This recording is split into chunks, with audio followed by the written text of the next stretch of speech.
country are trying to make it on $11,000, $12,000 a year Social Security. And you know what? Nobody can make it on $11,000, $12,000.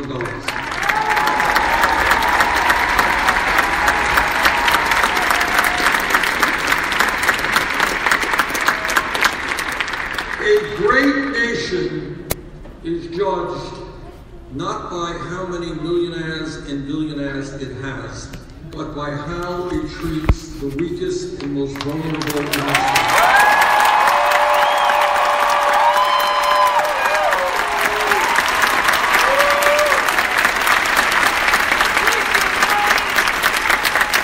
senior citizens, the people who have built this country, the people who have raised us, deserve to be able to live out their last years with respect, security, and dignity. We will not turn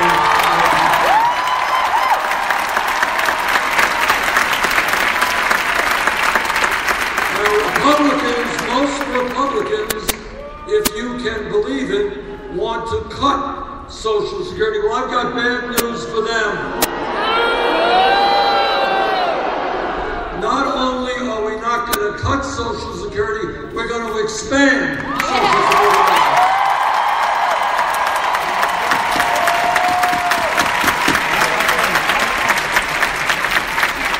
This campaign is listening to the men and women who put their lives on the line to defend us, our veterans.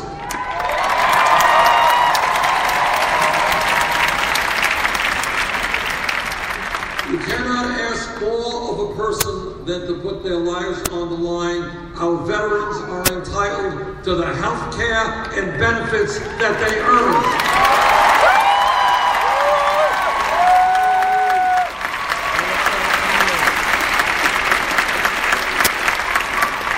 And this campaign is listening to young people.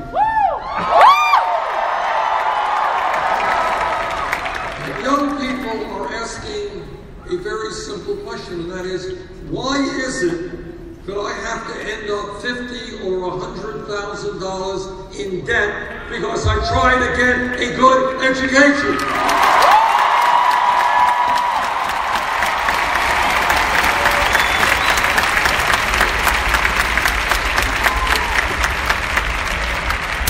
Stop and think for a moment. This is what I mean by thinking outside of the box, thinking outside of the status quo. Everybody here knows that education is inherent to us as human beings. Learning is what we are about. And you also know that we live in a highly competitive global economy where we need the best educated workforce in the world.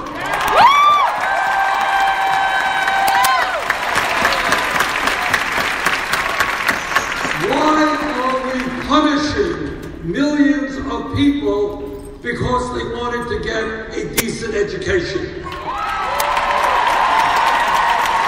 Why are people in this country paying off student loans for 10, 20, 30 years? That is crazy.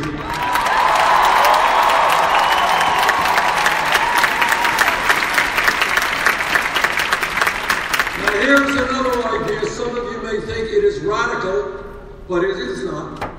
And that is, today we look at public education as free education for kids from 1st grade through 12th grade. And for a long time, that was extraordinary. You made it to the 12th grade 50 years ago, you graduated high school. You know what? You can go out in the workforce and get a decent job. The world has changed.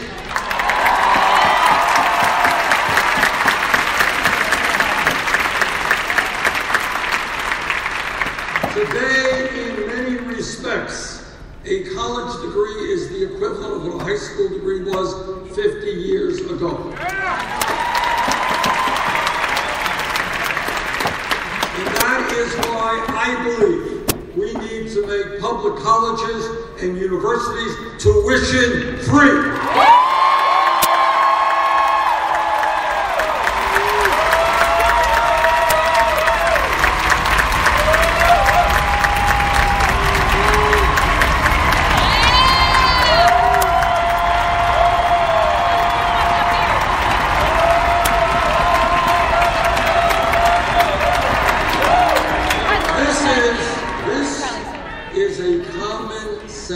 idea.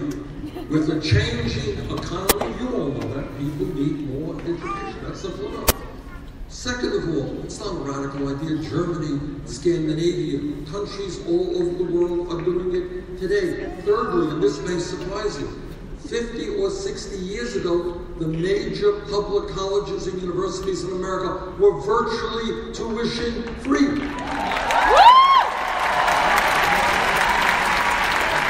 So this is not a radical idea, it's a pretty commonsensical idea. And the other point is, we have millions of people in our country, young and not so young, who are being crushed by oppressive student debt. Anybody here with student debt? Welcome to the club. Our legislation, A, makes public colleges and universities tuition-free, B, substantially lowers student debt, and 3, pay for it. How do we pay for this? Well, all of you know that 10 years ago or so, Wall Street's greed and recklessness and illegal behavior helped destroy our economy. They went to Congress for a bailout. Well, in my view, now it is Wall Street's time to help the middle class of this country.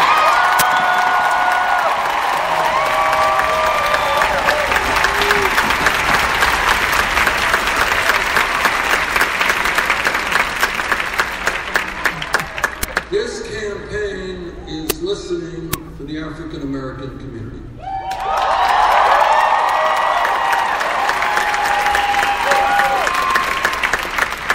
And what the African American community and others are saying, and again, I want you to think outside the box and see how crazy this is. What African Americans are asking is, how does it happen in America, the wealthiest country in the history of the world today, that we have more people in jail than any other country on earth?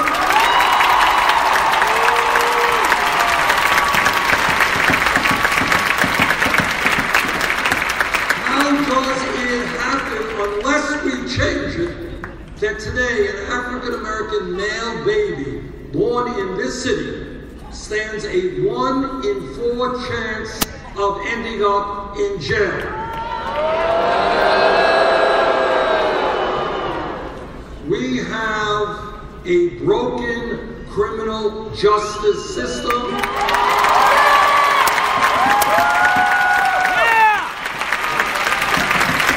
We have institutional racism, and together they will conflict.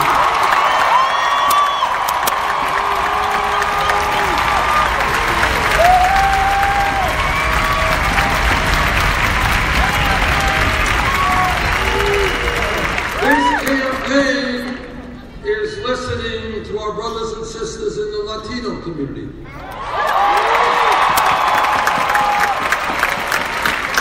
And what they are saying is that many of them are living in the shadows. Think about living in the shadows. Think about living in fear. Think about worrying that your mom or your dad or your sister may be deported tomorrow and your family divided up. Latino brothers and sisters are saying, and I agree, we need comprehensive immigration reform and a path towards citizenship.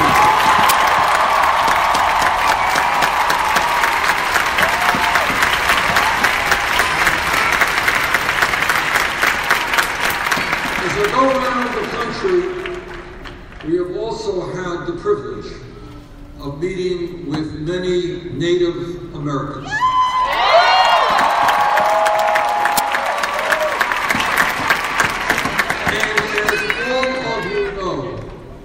From day one, the early days of this country, the Native American community has been treated shamefully.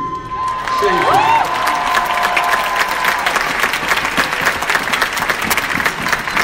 And they are still being treated shamefully. I was in Hibbing, Minnesota last week, and the leaders there were telling me half their kids are dropping out of school, high school. Kids are committing suicide. Heroin addiction is rampant. Healthcare is abysmal. The education is inferior.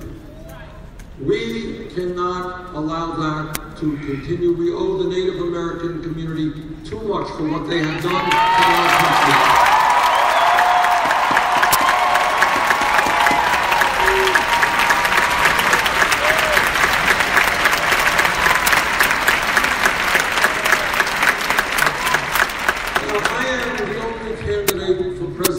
That will tell you a truth which is not necessarily a pleasant truth, but it's important that you know it.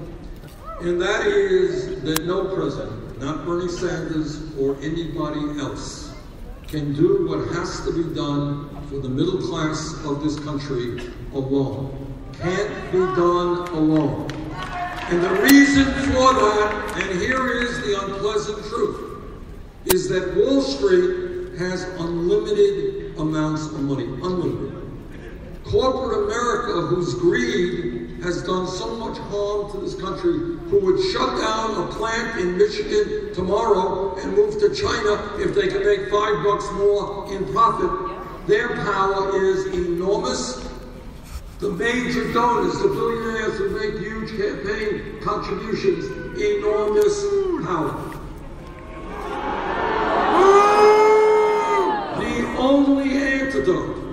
The only way we make change together is when millions of people, black and white and Latino, Native Americans, Asian Americans, gay and straight, people born in this country, people coming from elsewhere, when we stand together.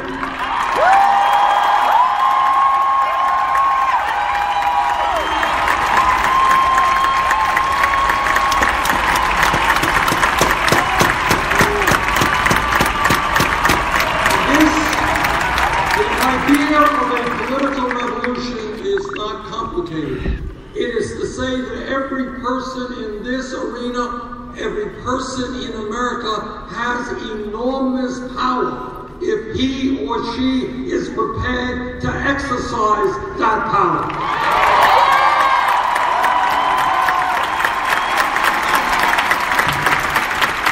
And that means when some of your friends say, hey, what did you do today? They said, well, I went to a political rally. And they say, boy, are you dumb? Get a life. Tell them that if they are worried and concerned about paying off their student debt, getting a decent job, women's rights, gay rights, worried about the climate and climate change,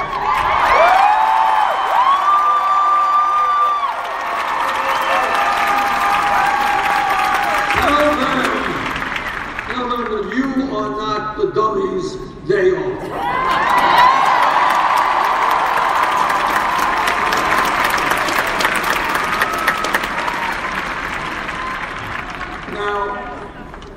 Let me say a word about some of the differences that exist between Secretary Clinton and myself.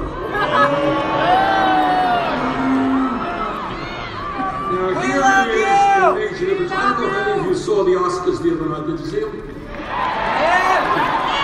You may have seen a guy named Adam McKay, the screenwriter for a very good film called The Big Short. You see that? Check it out, it's a really good film. And this is what he said. He got up there and he used this minute in front of the cameras and he said, quote, most of all, if you don't want big money to control government, don't vote for candidates that take money from big banks, oil, or weirdo billionaires.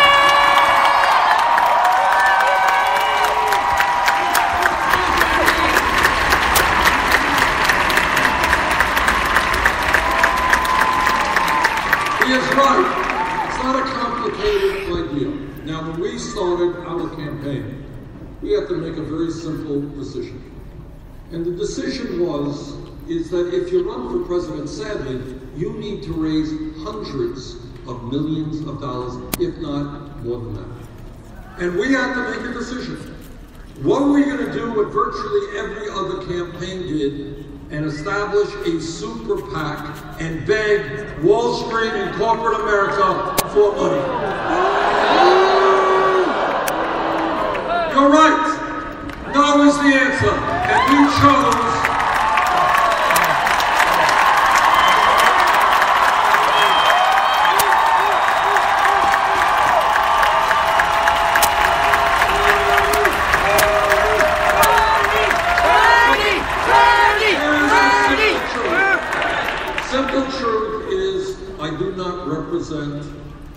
Wall Street, corporate America, the billionaires. I don't want their money. We don't want it.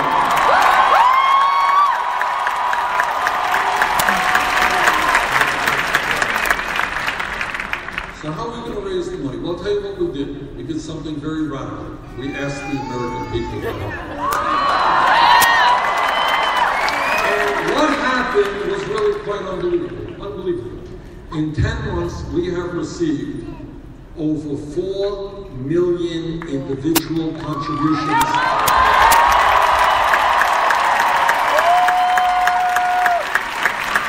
That is more individual contributions than any candidate in the history of our country at this point in time.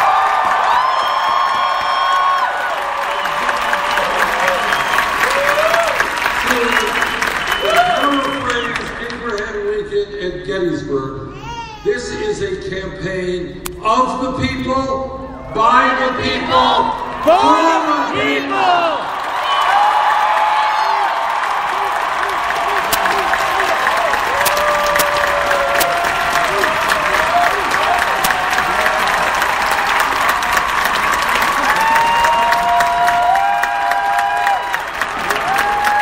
Secretary Clinton has chosen a different approach.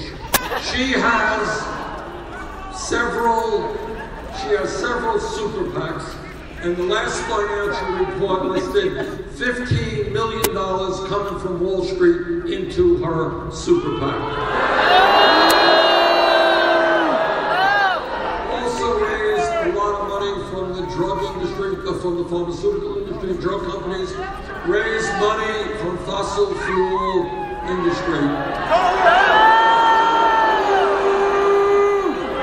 Also gave speeches on Wall Street for several $100,000 a speech. Now, here's my view on that. If somebody is going to pay you $225,000 to give a speech, it's probably a really, really good speech. And if it's such a good speech, you'd want to share it with the American people. Let them see the truth.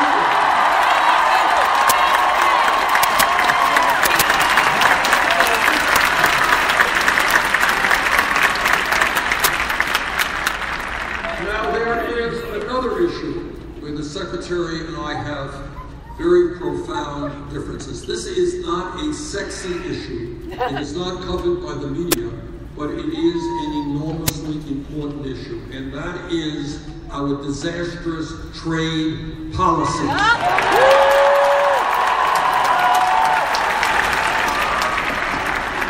when I was elected to the House from Vermont in 1990, within 2 years, I was walking on picket lines in opposition to NAFTA. Now, the truth is, you don't need a PhD in economics to figure out what these trade agreements are about. They're not complicated at all. What corporate America has always wanted is, why do they want to pay workers in this country $15, $20, $25 an hour, healthcare, obey environmental rules? Why would they want to do that when they can shut down in Michigan, shut down in Vermont, go to China, go to Mexico, hire people at pennies an hour, and bring their products back to this country? That is it. Ain't more complicated than that.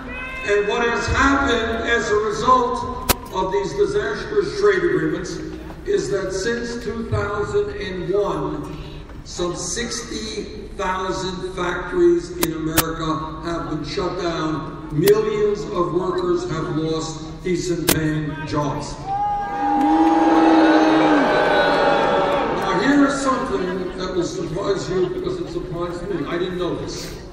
In 1960, 56 years ago, the wealthiest city in the United States of America, the wealthiest city in America was Detroit, Michigan.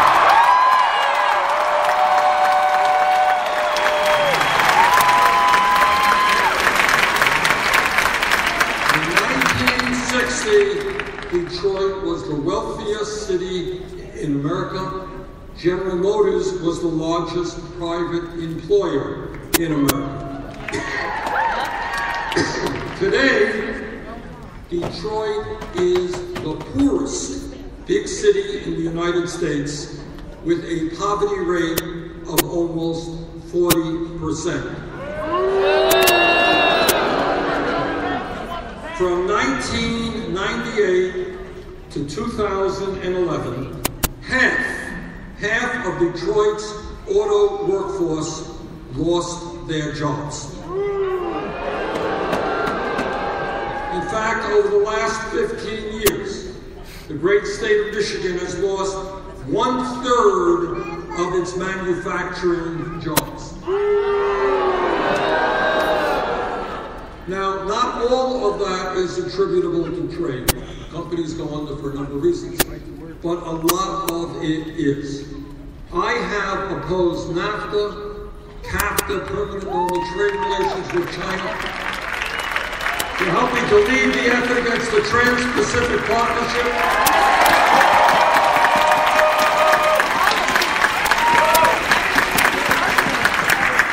Secretary Clinton has supported NAFTA and permanent normal trade relations with China. We disagree very significantly over trade policies. And if elected president, what I will demand is that corporate America start investing in Michigan, Vermont, and in America, not just in China or Mexico.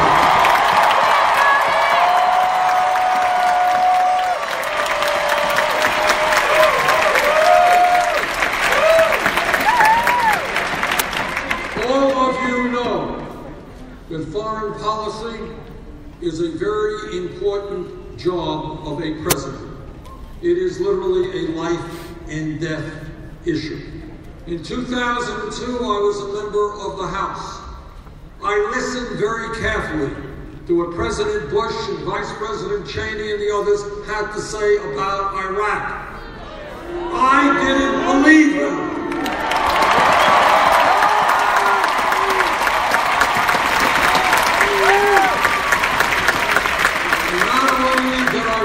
Against that war, I helped lead the opposition to it.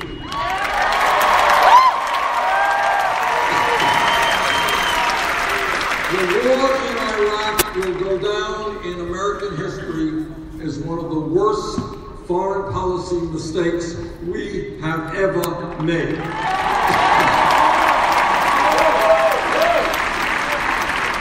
I voted against that war. Secretary Clinton voted for that war.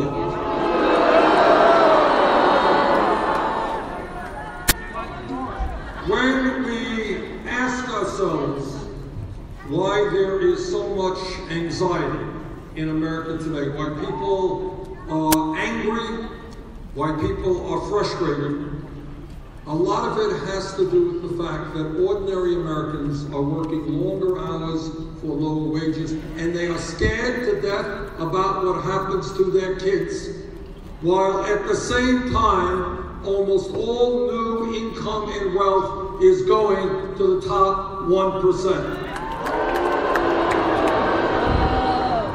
Together, what we are going to do is create an economy that works for the middle class, not just wealthy campaign contributors.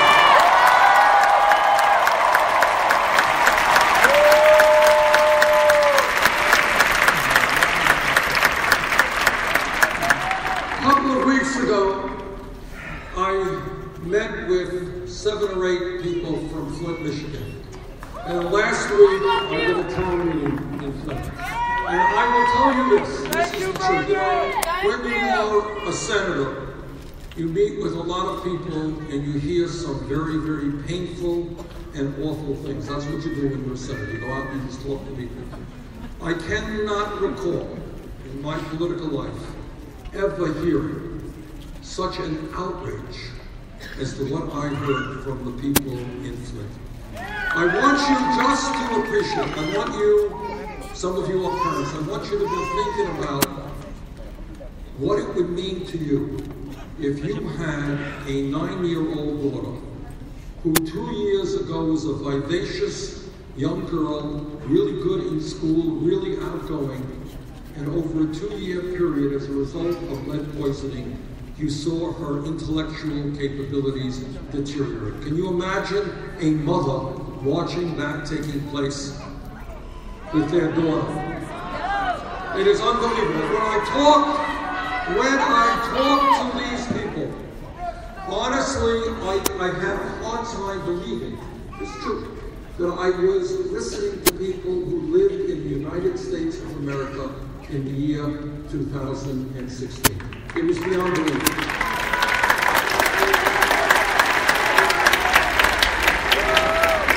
It goes without saying that we have got to move boldly to rebuild Flint. I believe, and I said this not in a political way, but it's what I believe, that the dereliction of duty from the governor is so high that he should resign.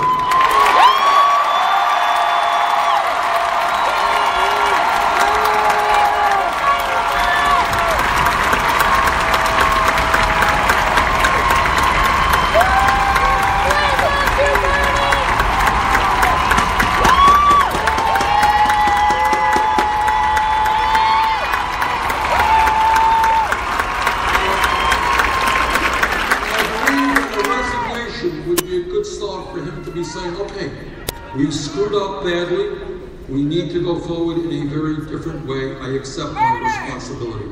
So I hope that he will resign.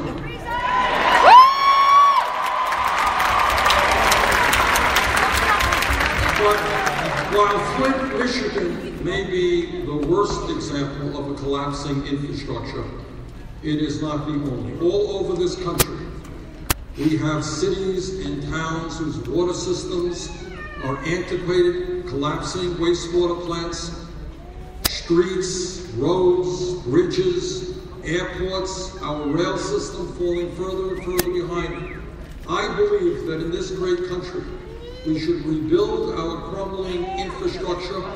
We can create 13 million good-paying jobs.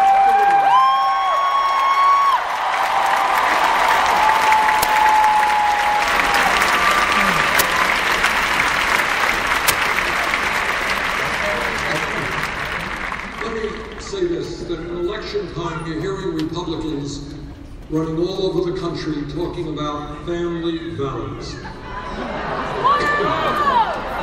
They just love families, you betcha. But I want everybody here to be crystal clear as to what they mean when they talk about family values. What they are talking about is that no woman in this arena, in this state, in this country, should have the right to control her own body. I disagree.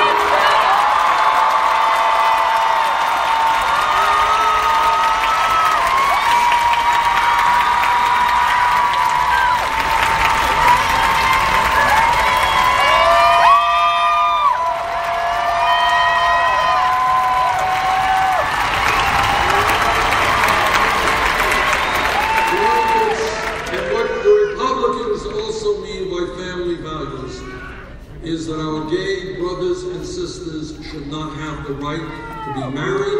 I disagree with that.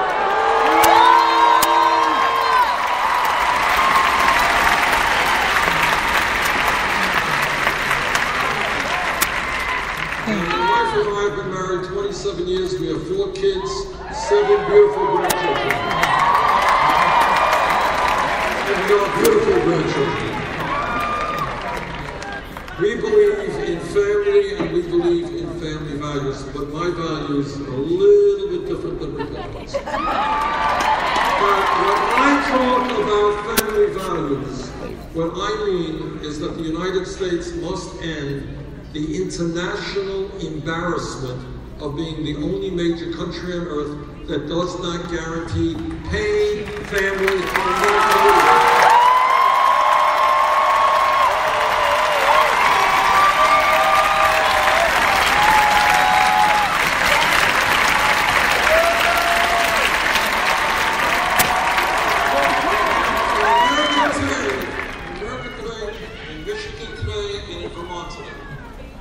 Is having a baby.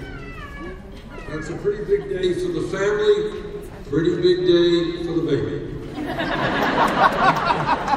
But here is what is not so funny, and that is if that mom is working class or low income, she, within a week or 2 weeks, may have to separate herself from her newborn baby and go back to work to earn the income she needs to take care of her family.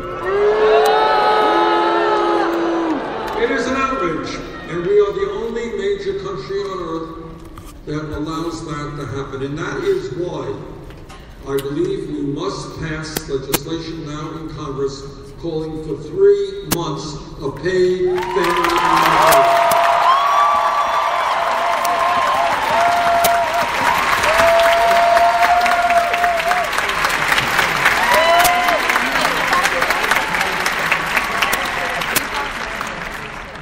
In the Senate, I am a member of the Environmental Committee and the Energy Committee. I have talked to scientists all over our country and all over the world. And this is what they say almost unanimously. The debate is over. Climate change is real. It is caused by human activity.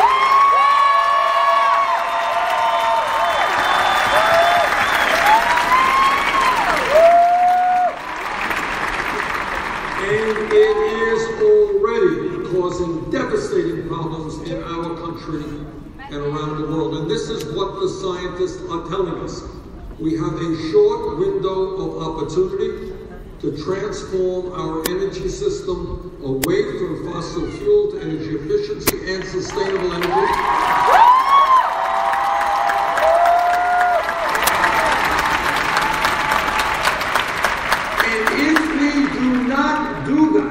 Very near future, in a very bold way, by the end of this century, our planet, our only planet, will be 5 to 10 degrees Fahrenheit warmer. More drought, more floods, more extreme weather disturbances, more acidification of the ocean, more rising sea levels, more international conflict as people fight over limited natural resources. We have the moral responsibility to make sure that the planet we leave our children and grandchildren is healthy and happy.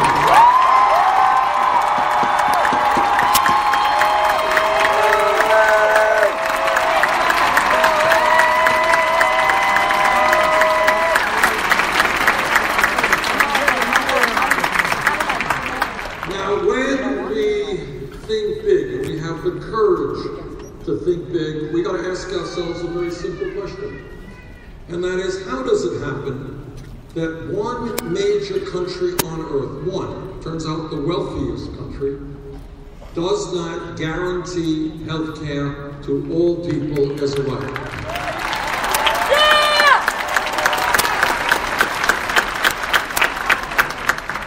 United Kingdom has universal health care. France does, Germany does, Scandinavia does, Canada does, Holland does.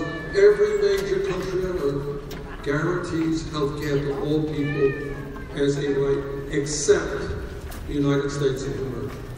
Now, I was on the committee that helped write the Affordable Care Act. It has done some very good things.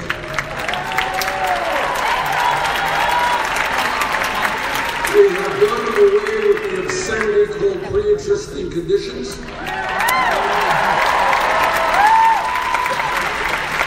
We have provided health insurance to over 17 million people who did not have it. We have ended discrimination in healthcare premiums for women because they were women. All of that is good. All of that is good. But what is not good is that today 29 million people still have no health insurance. Many of you are underinsured with high deductibles and co-payments. And we pay by far the highest prices in the world for prescription drugs. 1 in 5 Americans, you want to talk about crazy? Here's crazy. 1 in 5 Americans cannot afford to fill the prescriptions their doctors write. But the 3 major drug companies last year made $45 billion in profits. That's crazy. At a time when we spend far, far more per capita on healthcare than the people of any other nation, in my view, the time is now to move toward a Medicare for all healthcare program.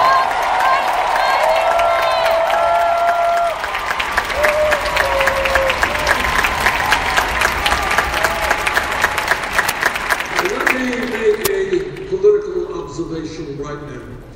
And that is, I am often attacked, and people say, well, Bernie, you're a nice guy, you got good ideas, but you're not electable. You can't win a general election. I agree. But it's not just me. Almost all of the major polls that have come out have me beating Donald Trump.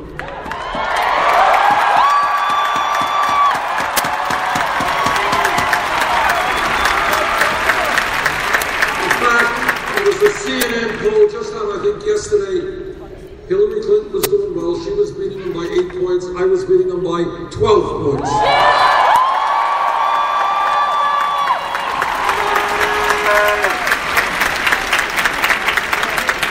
There are a number of reasons why, together, if Trump is the nominee, we will defeat him. And I'll tell you why. From an economic perspective, most Americans do not believe that at a time of so much income and wealth inequality, that we should give hundreds of billions of dollars in tax breaks to the top 0.2%. That's what Trump believes. Most Americans do not. Most Americans do not agree with Donald Trump when he says that $7.25 minimum wage is just fine and it should not be raised. Most Americans do not agree with Trump when in a Republican debate, and you've all seen those crazy debates, he said that wages in America are too high. Now, we all know that Donald Trump is the greatest of everything. He is the greatest. Anything you name it, he is the greatest. And among many other attributes, he's one of the world's great scientists. Just ask him, he'll tell you. See, he has studied this issue of climate change for years and years, and he has concluded that climate change is a hoax.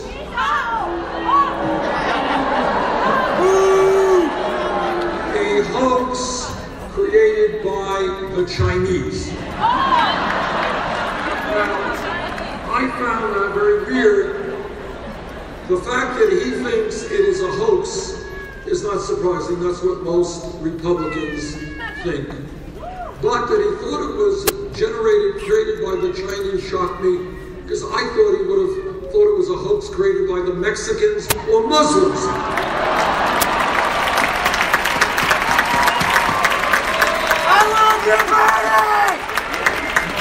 But I'll tell you why, together, we and the American people will defeat Donald Trump. And the reason is that most Americans know that coming together trumps divisiveness and separating us and dividing us.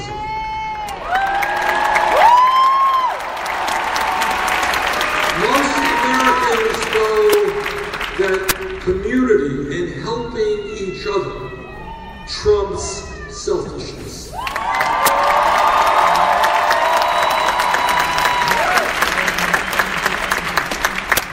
Most importantly, and most profoundly, most Americans know that love trumps hatred.